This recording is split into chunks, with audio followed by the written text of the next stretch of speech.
удирдлагын тогтолцоо чинь босоо биш хэвтэй болцсон юм байлээ шүү дээ. Манайх ингээ босоо явдаг, мэрэгжилтэн явдаг, ахлах мэрэгжилтэн рүүгээ ордог, ахлах мэрэгжилтэн хилцийн дарга руугаа ордог, хилцийн дарга газрын дарга руугаа ордог, газрын дарга нь тамгын газрын дарга руугаа очино, тамгын газрын дарга нь орлогч руугаа очино, орлогч нь дарга дээр очино ч гэдэг юм. Одоо ингээ нэг хүн дээр одоо дээшээ очих гэж мэдээлэл очих гэж 7-8 дамжиж штэ. Манайх бол жишээлбэл тийм ээ. Тэгэл нэг хідэн богссон нөхдүүдийг одоо сольж холдог, шин залуу үеийг гаргаж ирэхгүй бол хідэн нэг гүзээтэй ах нар л тойрол дарга хийгээд байдаг. Энэ зарчмыг өөрчлөмөр байна.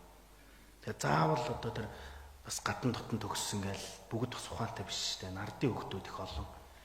Мерит зарчмаар энэ төрийн байгууллагад дандаа дарагдаал дарга болгоно өөрчлөгдөөл амтны аргыг болоод явж байгаа залуучууд бас их байгаа. Ер нь гэхдээ төр залуучууд ажиллахаа болж байгаа юм байлээ дээ. Энэ дарга нарын нааш авир хүн халгаахгүй нэгдэн нөхдүүд зан аашинж болохгүй хүнийг уран зориг байхгүй дандаа мохоодог ийм нөхдүүдээс бол шинэ үе бол бүгд гадагшаа явах мөрөөдөлтэй болсон.